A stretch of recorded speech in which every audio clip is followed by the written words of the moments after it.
A expectativa era uma alta de 0,85% agora em junho e a pressão fica por conta da mudança da bandeira tarifária e também dos preços do combustível. Mais cedo, a FGV divulgou o Índice de Confiança na Construção e o INCC, que reajusta os preços da construção civil. O INCC acelerou 1,8% em maio para 2,3% agora em junho, essa alta de 0,5 ponto percentual. No acumulado de 12 meses, o INCC bateu 16,88%. O investidor fica de olho também na reforma tributária, que deve ser apresentada hoje pelo ministro Paulo Guedes ao Congresso, considerada aí uma segunda fase da reforma tributária, com mudanças aí no imposto de renda, a tributação de dividendos e várias questões aí adicionais a serem colocadas também nessa reforma. E a votação sobre a autonomia do Banco Central, que seria retomada hoje no Supremo Tribunal Federal, foi suspensa mais uma vez. Agora, esse julgamento deve ir ao plenário físico, antes estava sendo tratado aí no plenário virtual pelos ministros do STF.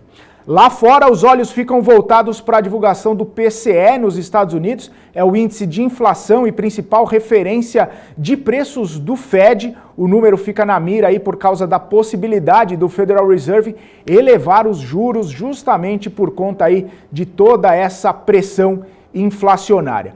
E na espera desses dados nos Estados Unidos, as bolsas europeias operam mistas na manhã dessa sexta-feira. Vamos dar uma olhadinha como é que estão os índices nesse momento lá na Europa. Vamos ver o índice Eurostoxx caindo 0,12%. A bolsa francesa, CAC na França caindo 0,08%, mais ou menos ali no 0 a 0. FTSE no Reino Unido subindo 0,29% e DAX na Alemanha também caindo 0,08%, mais ou menos estável ali as bolsas na Europa. Já na Ásia, as bolsas fecharam todas no patamar positivo, as bolsas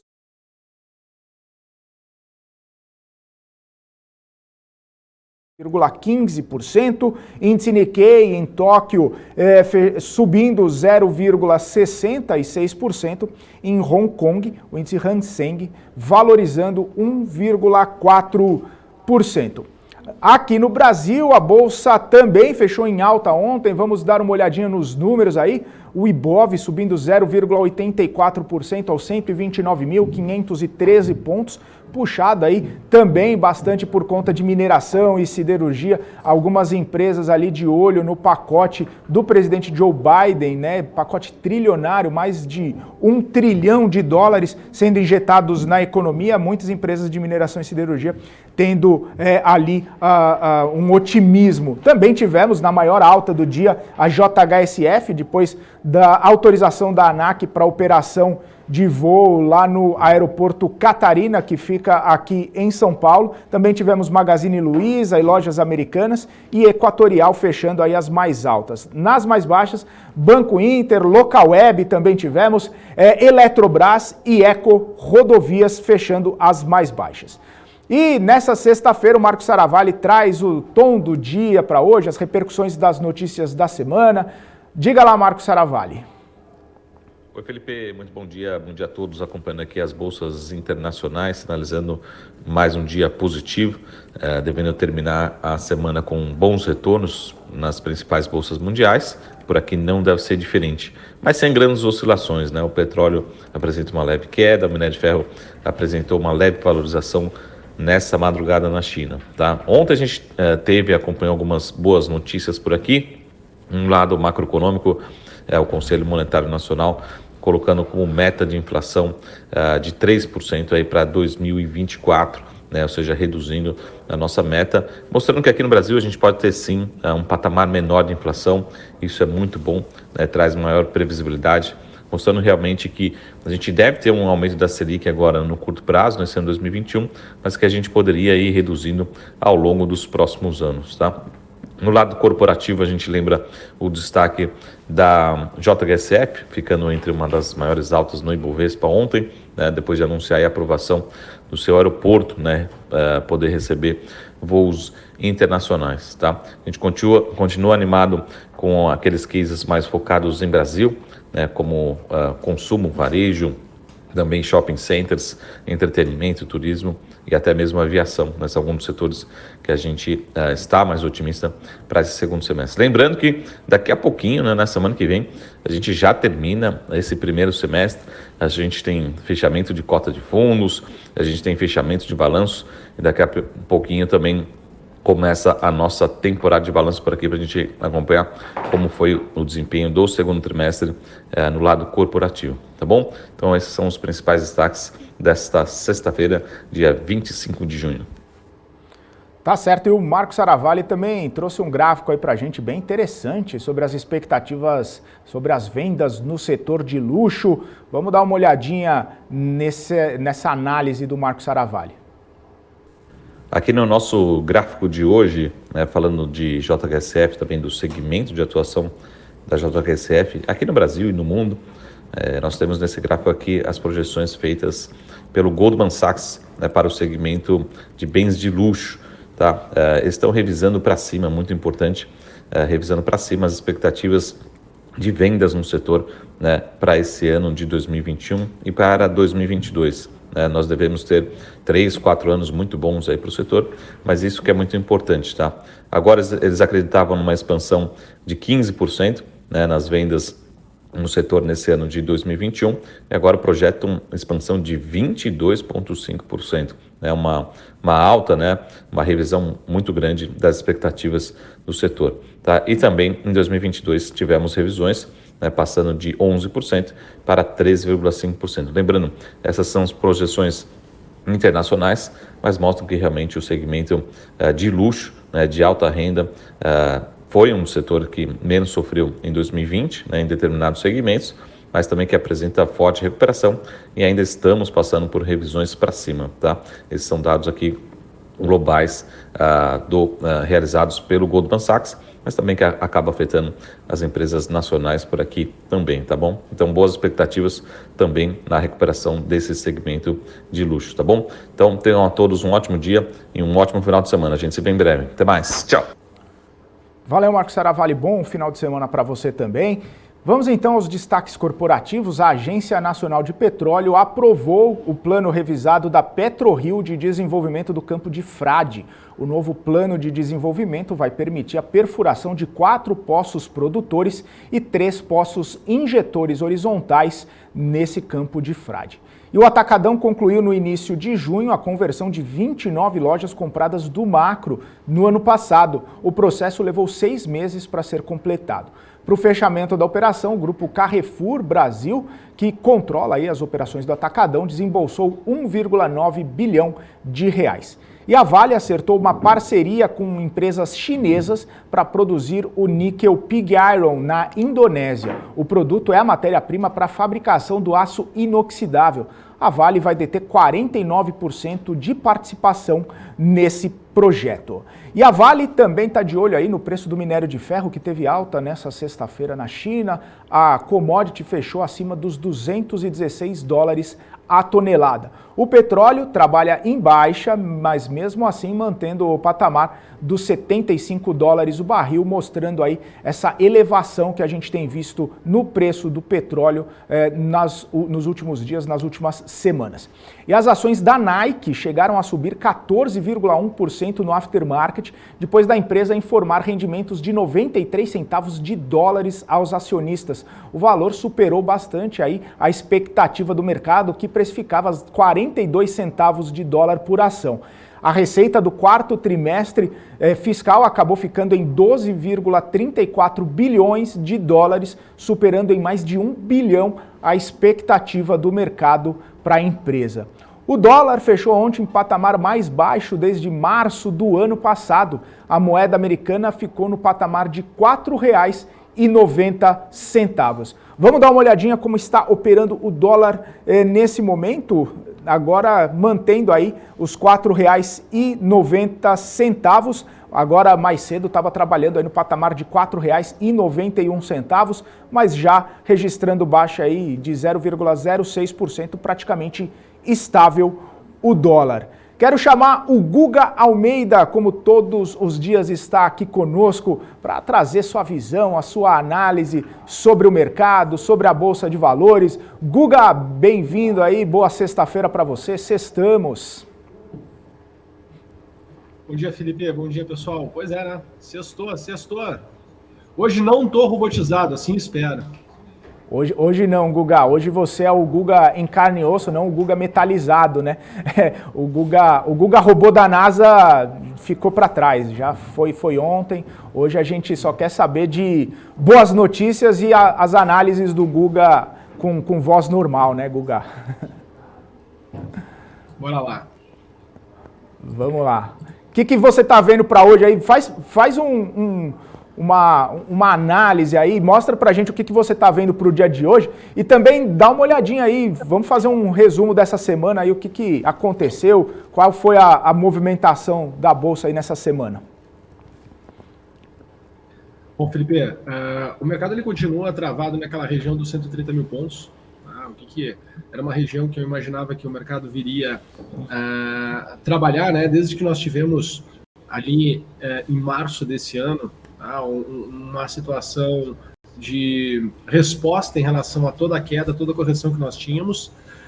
Esse patamar que o mercado chegou, ele muda a narrativa e as expectativas dos participantes, tanto que eu acredito que a gente está no momento do ciclo do mercado, que é aquele momento de alívio, né? A gente percebe que os indicadores foram saindo, né? E o mercado ele foi diluindo aquela sensação de pessimismo e que no curto prazo a gente viria a ter uma correção muito intensa, muito forte dos mercados. Então, né, as pessoas mudaram o seu mindset, mudaram a sua cabeça. Isso é natural quando chega nesses patamares de preço, que é um patamar de preço que está relacionado ao movimento de baixa que nós tivemos aqui entre 18 de fevereiro e 2 de março desse ano de 2020. Tá? Então essa semana ela é normal, né? A gente passou aqui, a gente já está na verdade 2 semanas com o mercado bem lateralizado, bem travado.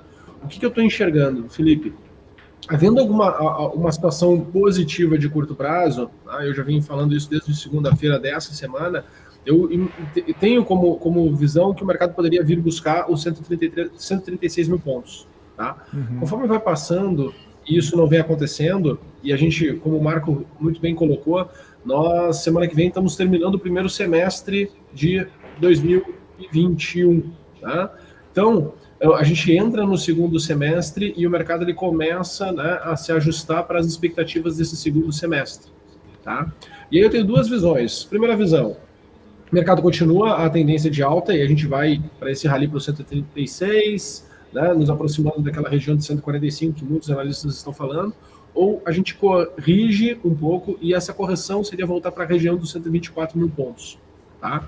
Então, a minha fotografia, de momento, ela mostra exatamente isso.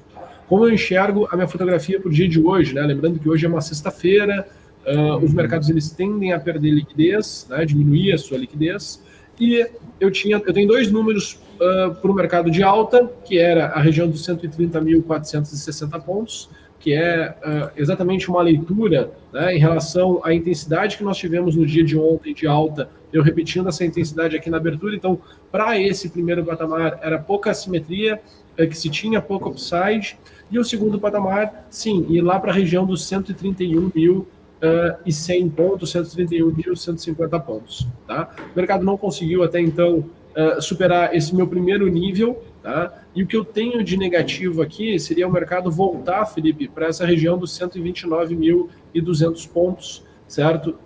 Antes de retomar a movimentação de alta. Tá? Então acaba que o mercado ele fica ainda volátil dentro dessa região, né? Mas eu continuo ainda sendo um otimista com o dedo no gatilho, né? Acho que o movimento que a gente teve ontem do mercado, ele acabou sendo bem positivo, mostrando que tem sim, nessa região dos 129 mil pontos, tem sim um fluxo de compra. Legal, Guga, obrigado aí pelas suas análises. Queria repercutir algumas empresas aí contigo, né? Ontem a gente viu a JHSF sendo destaque no pregão, subindo mais de 6%, depois daquela notícia da autorização da ANAC para operar voos internacionais no aeroporto Catarina, aqui no interior de São Paulo, né? Então, queria ver com você se você consegue dar uma olhadinha na JHSF para ver a movimentação, ver o que isso impactou na empresa e as projeções, o que a gente pode esperar em termos gráficos aí para a JHSF. Legal. Felipe, é bem importante que JHSF continue o movimento de ontem, tá? Quando nós olhamos um pouco mais para trás, tá, o comportamento todo da JHSF, o que vinha acontecendo, tá? A gente vinha vindo aqui num ciclo de correção, num ciclo de ajuste, tá?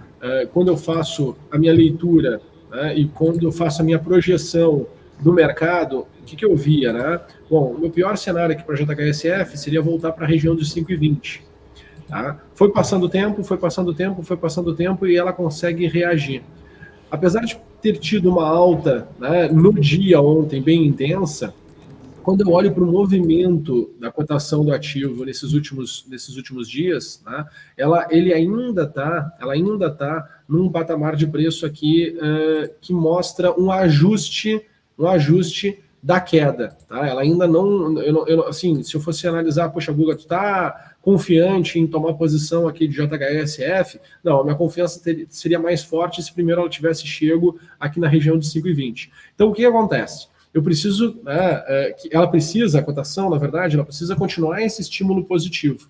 Tá? Ela tem que avançar para a região de R$ 8,00, 8,20, se manter ali em cima e, né, mostrar que está com intensidade para ir para a região de R$ 9,00. Tá? Isso acontecendo, poxa, eu fico bem estimulado a acreditar que JHSF, de fato, né, o mercado percebeu uma mudança nela e, de fato, começou a precificar, né, com outros múltiplos, com outros números, podendo sim JHSF destravar valor e ir buscar a região de R$ 14,00. Tá? Então, por hora, eu tenho um pouquinho de receio. Tá? Eu tenho um pouquinho de receio aqui nessa alta, mas tudo bem, eu acho que é o risco que se calcula, se compra, tá? Porque a gente ainda está abaixo dessa região aqui de R$ 8,20 e JHSF não veio, antes de começar a subir, fechar o meu ciclo lá em 5,20. Tá? Então tem um certo receio, tem uma certa dúvida de curto prazo, né? Quando eu olho aqui também meus indicadores que ficam mostrando a fragilidade da tendência, né? A gente vem aqui gastando bastante tempo aqui em JHSF e me mostra que essa tendência de alta que começou aqui no dia 9 de março, né, ela está enfraquecida, fragilizada, e por isso que preciso, né, que o mercado ele continue estimulado e continue subindo, porque senão devolver essa alta não é algo muito difícil. Tá? Eu quero repercutir com você também, né? A gente deu mais cedo aqui a questão do INCC acelerando um pouco mais aí do que o mercado esperava, né? Subindo 0,85%. E aí eu queria saber com você aí o que a gente pode esperar para as construtoras hoje. Inclusive o Eduardo Pereira aqui do nosso chat já está querendo saber o que você acha e como explica aquele movimento de viver que a gente estava falando mais cedo, né? Subiu 60% no outro pregão, ontem já caiu 50%. Enfim, se você puder dar uma olhadinha em construtoras, né, por conta aí, ver o que a gente pode esperar para as construtoras hoje e também falar um pouquinho de viver, o que você vê nesse movimento aí especulativo e de grande volatilidade para a empresa. Vamos lá, né? Primeiro, para o setor de construção civil, eu acredito que está bem aquecido. Querendo ou não, é o setor, né, que mais movimenta a economia pela quantidade de pessoas que são envolvidas em cima de uma obra, né, pelo consumo de commodity, por todo o ecossistema que se desenvolve na volta ali da construção, porque, poxa, as pessoas vão lá, trabalham na obra, né, recebem, mais pessoas são empregadas, essas pessoas recebem dinheiro, essas pessoas, né, elas vão para os seus ecossistemas, para as suas economias ali locais, elas gastam o dinheiro, então gira muito a economia quando se tem aí um momento positivo para a construção civil. Tá? Eu, particularmente, gosto, a gente estava olhando aqui JHSF, né? Então, poxa, a gente consegue perceber que tem uma possibilidade de destravar valor até os R$14, né? Podemos olhar outras empresas, se vocês quiserem enfim, né, eu acho que se o público tiver algum ativo específico para perguntar, mas, por exemplo, Cyrela, vejo que tem espaço para ir para 32 e 35, Gafisa, eu consigo enxergar que está num movimento, né, muito interessante, acredito que vá para 5,90, podendo chegar a 7,30, tá? Então, MRV,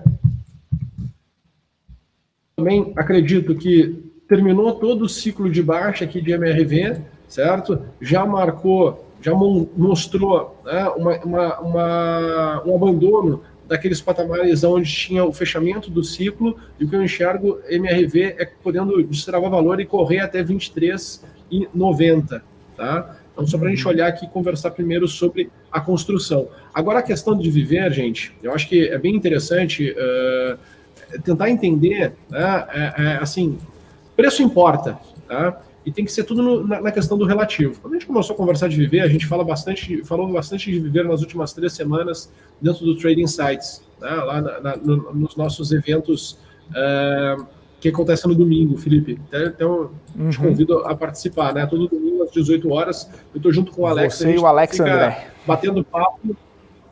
A gente fica batendo papo e falando aquilo que o mercado não está falando, aquilo que o mercado não está olhando, e viver foi uma delas que a gente estava acompanhando. O que acontece? O timing, tá? Para mim, que tu entra, principalmente nesses ativos que vão ser um pouco mais polêmicos e vão ter um movimento de oscilação mais intenso, né? Se tu não entra no timing correto, depois é como se tu estivesse tomando não sei se já fosse no mar, né? Quando a onda ela arrebenta e cai em cima da tua cabeça e tu perde a referência, né? Porque, pô, tu não sabe se tu tá sendo jogado para baixo, tá sendo jogado para cima, aí tu tenta achar o chão, não acha o chão, né? E quando tu percebe que tu tá de cabeça para cima, então é como se tu entrasse nesse momento da onda que arrebentou, poxa, tu sofre com a volatilidade, certo? Então, a gente estava olhando a oportunidade de viver, cara. Se tu for olhar o ciclo mesmo, ele tinha fechado lá abaixo de R$1, né? Viver foi a R$8. Então, depois ele deu uma outra oportunidade na região de R$2. Com possibilidade, o meu primeiro objetivo era que pudesse ir a R$7.